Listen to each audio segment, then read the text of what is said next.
Some players are incredibly thick.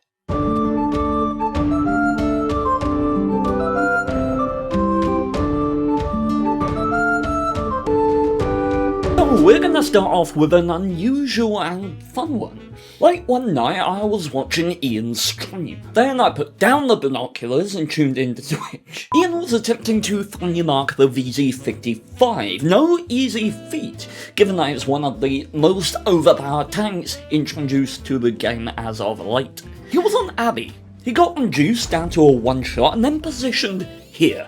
And then, I think legitimately 6 or 7 pretty healthy tier 10 tanks decided to attack him and the base like this.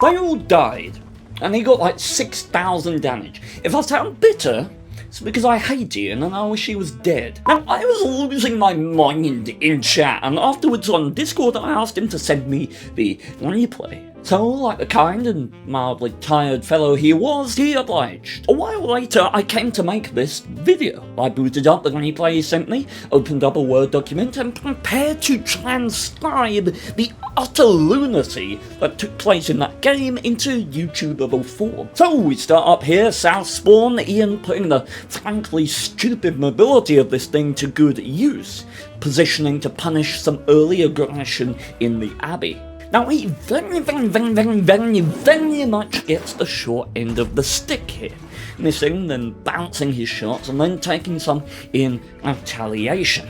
So he retreats to lick his wounds and think about his life choices. And then...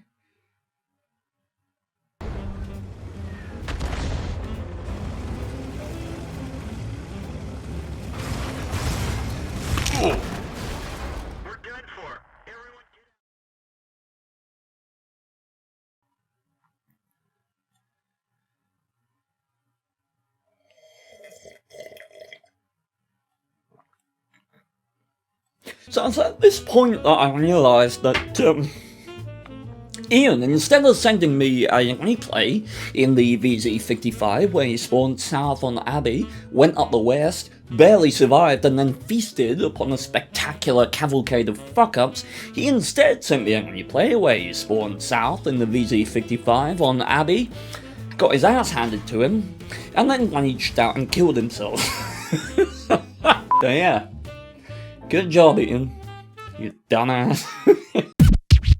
Anyway, welcome to Ensk. 600 meters of map, bereft of any undulations or gradients that might appeal to my 10 degrees of gun depression here in the T26E5 Patriot. Not to be confused with the T26E5, which I also had, which I got out of a loot box, which I paid money for, while I already had the T26E5 Patriot, in spite of the fact that, in all other regards, apart from aesthetics, they're the exact same goddamn tank. Here's a quick artist's rendition of my reaction when that happened. Give me stuff! Patriot. I literally already have a Patriot. Excuse me? Yeah? Listen, I already have a Patriot. Hello? Listen, look, if a fist comes out of this fridge and hits me in the face, I will not be happy. Hail Hitler! That was not the joke I was expecting. Without question, the flattest map in the game. The only elevations to be found here must be derived from the gameplay performed upon it. Now, I have to start off this particular replay with an apology, because I'm of the opinion that this is one of those games that is so potently relatable, they may leave a WoT player seething with incandescent rage and the decadent foolishness upon display, for which I apologise, but also subscribe.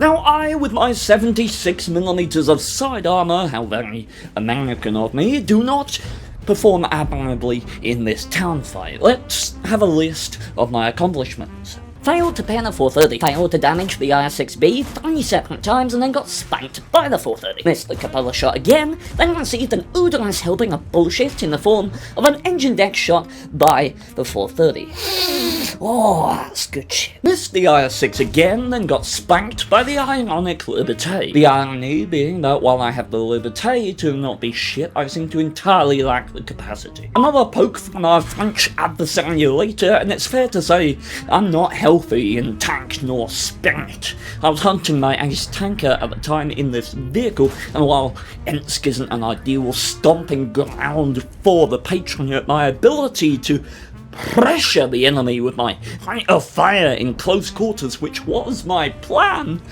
is now impeded by my inability to conserve health and my new status as a one-shot for anything in this game. However, as always, even in adverse circumstances, I'm seeking opportunity, and spying the Waffenträger Panzer IV elsewhere, I deduce that there's no one watching the 1-2 line. Moving up, my objective is to be a distraction, another presence for the enemy team to worry about, contribute what I can whilst staying alive. This kind of explains my desire to pick up the 274 poking first shot on the runaway, which is why I'm aiming over here so enthusiastically. But oh, opportunity! Look, object went for the car, so no crossfire. Previously, I couldn't assert aggression due to my lack of health and facing two opponents. However, this Liberté has decided to try and flank.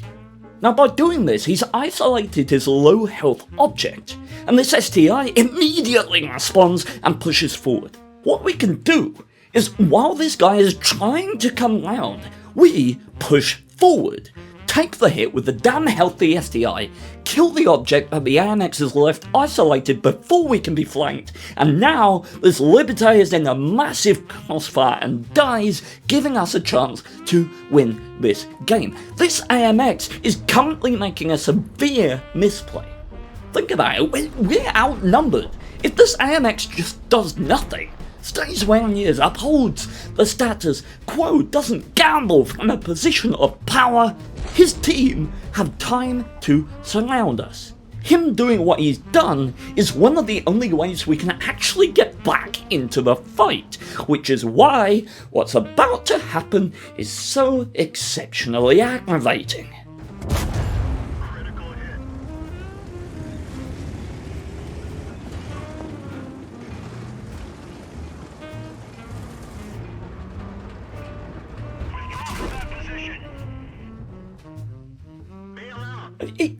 Even watching it now, I'm getting annoyed. I mean, you can probably imagine how ticked off I was just by the speed at which I quit out of the battle. I mean, I speed ran that bollocks. But seriously, how resplendently thick can you be? You are a damn healthy Tier 9 heavy tank, a damn healthy tank. You have an isolated opponent on a one-shot in front of you, and whilst blocking the egress towards him, not only do you stop, you then reverse and get the guy trying to help you killed. You blooming dumbass! Genuinely, I'd be less insulted by this if I thought it was on purpose. If I thought he actively meant to kill me. If I had any reason to believe that he was just an arsehole, I'm actually more bothered by the notion that he's just that much of a consummate fuckwit. That's more alarming to me. I am stressed. I'm eating chocolate buns. Chocolate buns! Yeah! They have a penguin on them. There's a penguin. Yay! Province! A map with an incredibly well-established, swiftly established meta, which, I mean, is to be expected given that half the map is basically no man's land. To briefly summarise, Province is dominated by these two opposing hills, each taken by the team spawning on the opposite side.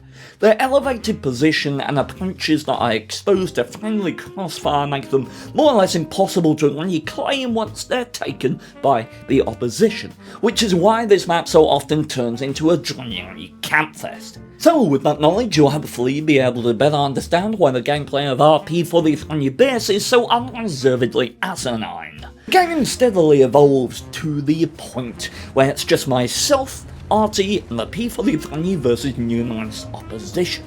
And whilst this would normally be troubling, at this point I'm actually fairly confident in our chances. Entirely due to the strengths that this hill provides. So I immediately relocate in order to exploit the P43's strong position using this hill. Let's map this out. P43 spots any approaches to his position.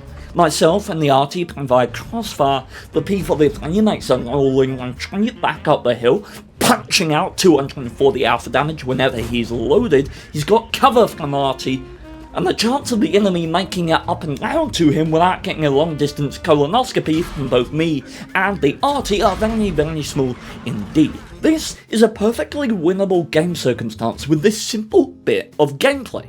So what does the P43 do? Well, he sits there. There! There! Let's actually take a better look at where that is so that we can better understand how much of an imbecile he is. He's sitting here. This is the shot he's giving the enemy. He's literally sitting in such a position that the enemy can shoot him while behind the only piece of cover in the entire approach to the hill.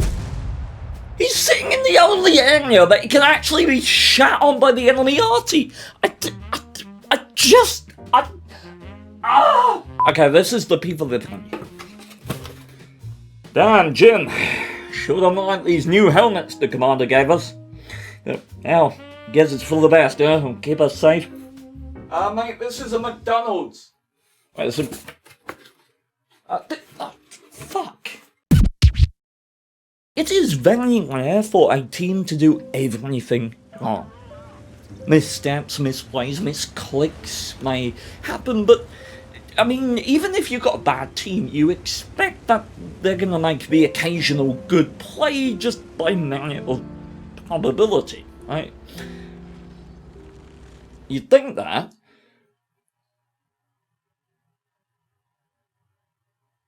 Here on Himmelsdorf, I mean, a reason the Panther 88 is completely obsolete. A very powerful German medium tank, not exactly suited to Himmelsdorf, but flexible enough to make it work.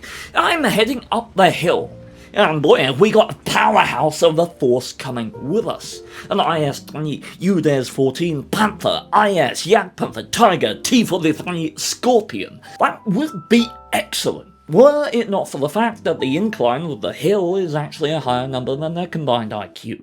Top of the hill, we fiddle about a bit, play hide the hit points, provide some overwatch onto the unguarded banana road attack, and at this point, I look to my right, and I read the easiest hill win you could ever ask for. The only tank unaccounted for is the Sturwaffel, and I'm pretty sure he's not around the corner. The enemy have a Panther 2 watching that corner. We can attack round with a Panther IH, an IS-3, a UDES, a Scorpion, and a Panther. In fact, our superiority on the hill is so colossal that the enemy can't even attack as we push, like in the game on Ensk with the ANX, because we have a Tiger 1, a Jagdpanther, and a T-43 back here. This is the easiest hill win I've seen in a very long time. All we have to do is go forward and kill them. So I'm like, okay, I'm gonna lead. I'll take the hits, I'll drive forward, give my team perfect opportunity to come in and exploit.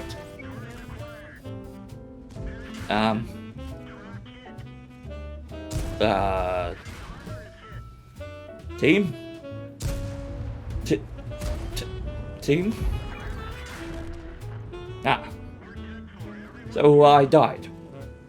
But that's not the end of the world, right? My team can still come in and finish them off, right? They just killed the ANX, the full health IS-20, the Scorpion. They're just gonna blaze forward and use their hit points. I mean, no one would be dense enough. No one would be such a harebrained bastard as to sit in the direct line of fire of distant enemy tanks instead of pushing and killing the only reason that said enemy tanks can shoot you. No one would be that thick.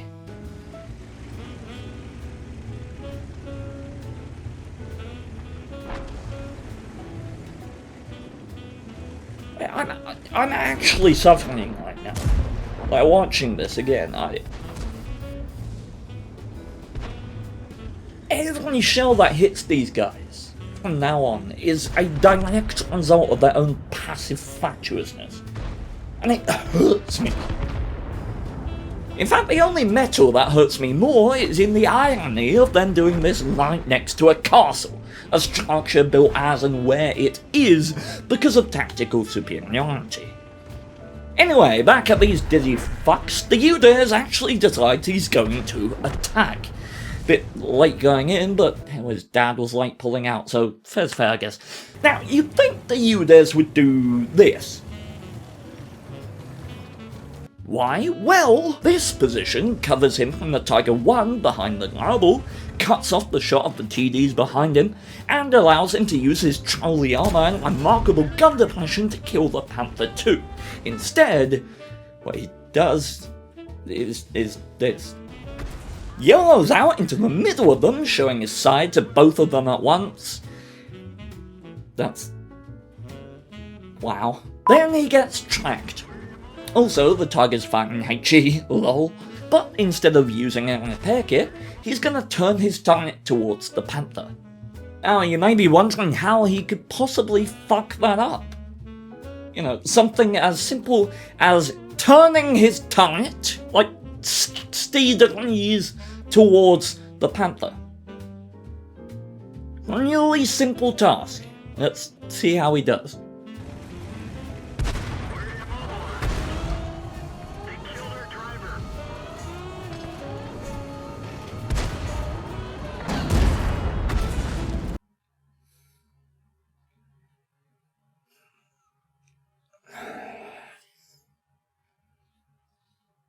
So, instead of turning the target 60 degrees towards the Panther, he